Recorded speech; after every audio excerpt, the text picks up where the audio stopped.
Mr. Vice President, Excellencies, distinguished delegates, ladies and gentlemen, it is my honor to present to the Human Rights Council my latest report on the human rights situation in the Russian Federation. Over the past year, we have seen an alarming trajectory, widening discrimination, the consolidation of authoritarian rule, and intensifying repression, with prosecutions under the rubric of national security legislation, a central instrument of coercive rule in Russia. The authorities are deliberately using the law, the judiciary, and law enforcement institutions as a political weapon to suppress civil and political rights and freedoms.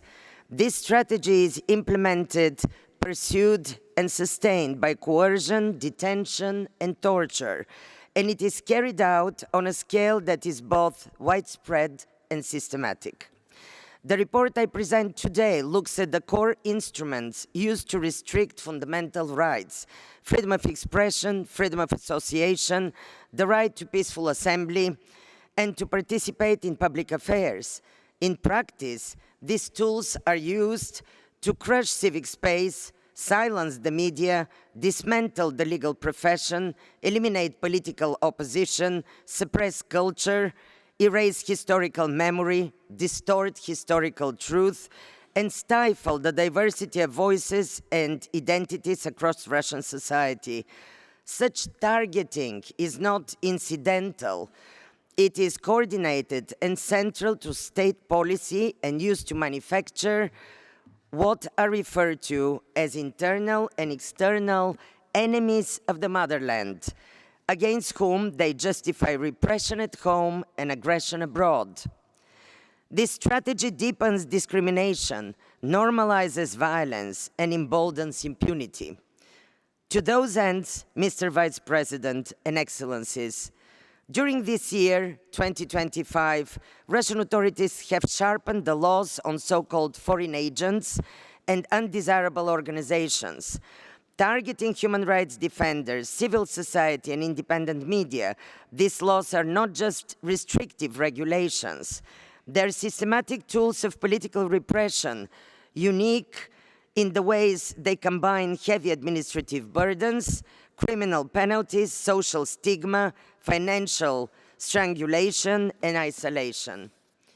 Today, 1,040 individuals and organizations are labeled as foreign agents.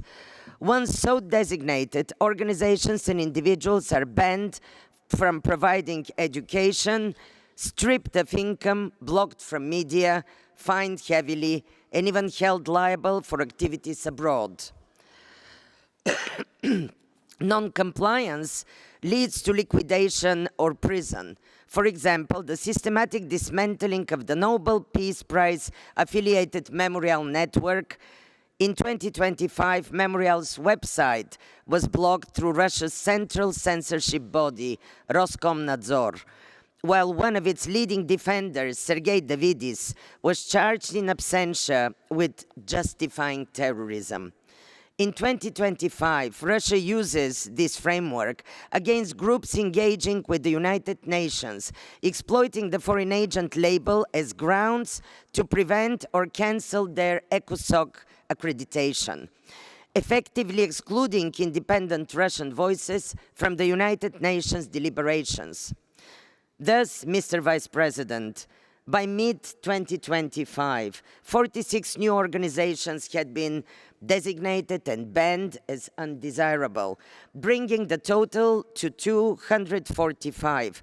Human rights groups, educational initiatives, independent reporters, all silenced, including the indigenous fund Batani, targeted in reprisal for engaging with UN mechanisms. Association with these groups is itself criminalized. Grigory Melkonians, co-chair of the election monitor Golos, received 5 years in prison. At least 12 others remain imprisoned on the same charges.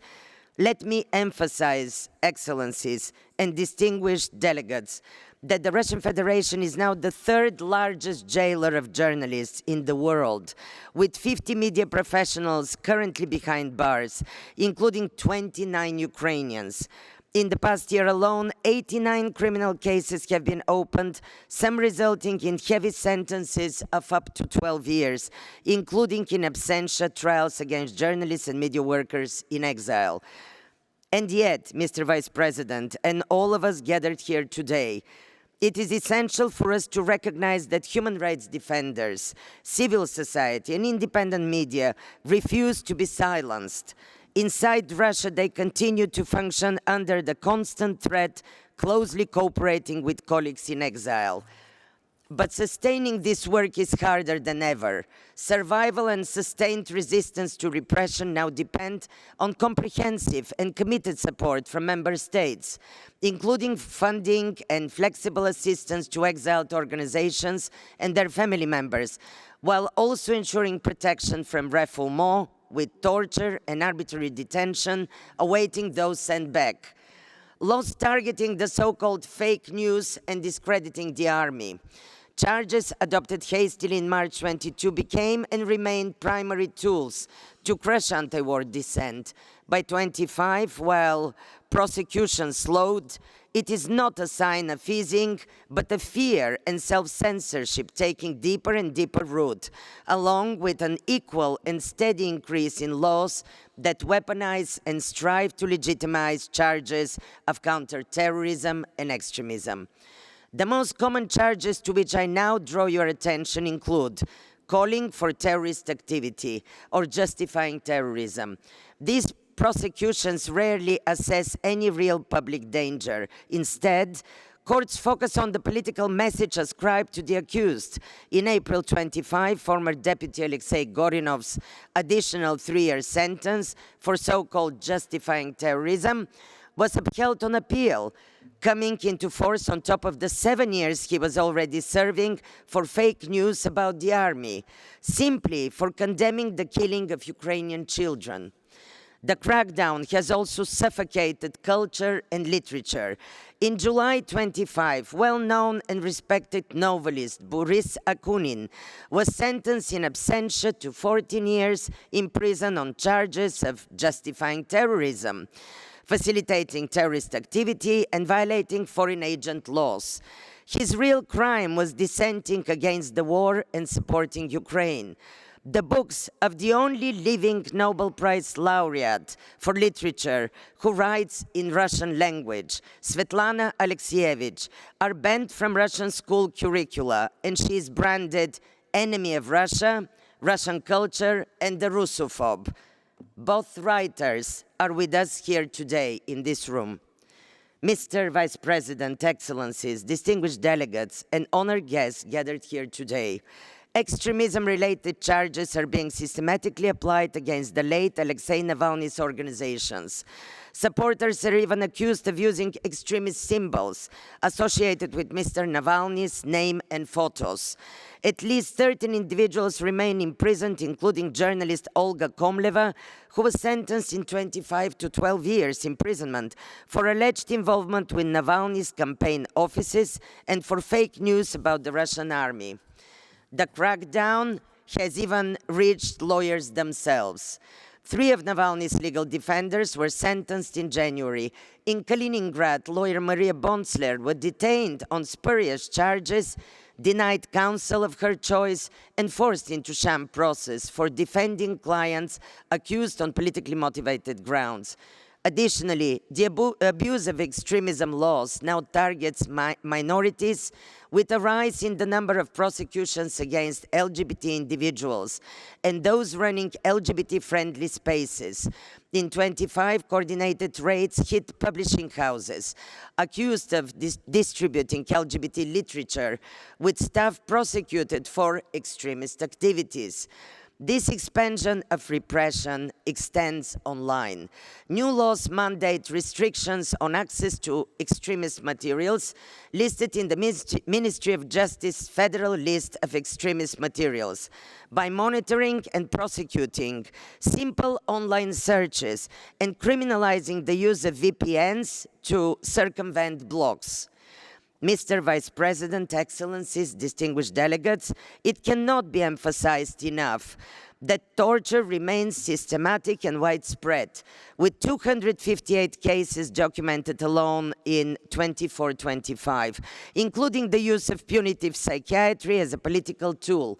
Journalist Maria Ponomarenko was sentenced to 1 additional year and 10 months in prison in order to undergo compulsory psychiatric treatment upon release, to punish her for maintaining an anti-war stance even in prison. Particularly shocking is the role of doctors and medical personnel in the heinous and gruesome torture of Ukrainian prisoners of war and civilian detainees, which I have personally documented firsthand from a number of victims and witnesses. Ukrainian victims' testimonies expose not only extreme overcrowding and starvation, but use of electric shocks, rape and sexualized violence, and killings in detention. By May 25, at least 206 Ukrainian prisoners of war had died in Russian captivity, their bodies showing signs of torture, such as the body of 27-year-old Ukrainian investigative journalist and human rights defender, Victoria Roshina, who was killed in Russian detention. In public testimony before the military court in Rostov-on-Don, civilian detainee Natalia Vlasova described being subjected to electric shocks and gang raped repeatedly by 15 armed men, followed by the use of a metal file to file her teeth down. The court failed to investigate the torture and sentenced her to 18 years and 2 months imprisonment under Russian terrorism-related charges. What emerges with stunning clarity, Mr. Vice President, Excellencies, is that justice and accountability inside Russia are virtually unattainable. Since my last report, the authorities have taken steps to withdraw from the European Convention for the Prevention of Torture, shielding perpetrators of such heinous crimes. Efforts directed at accountability must therefore mobilize international frameworks, including the exercise of universal jurisdiction, to prosecute perpetrators of torture and other crimes. I deeply regret the Russian Federation's continued non-recognition of this mandate and urge immediate steps to rescind repressive laws and politically motivated prosecutions, release all those arbitrarily detained, and ensure accountability for torture and other human rights violations, because the victims of such brutalities deserve nothing less. I am confident that we can all help to see justice being done. Mr. Vice President, Excellencies, I look forward to our interactive discussion and to your questions. Thank you all for your attention.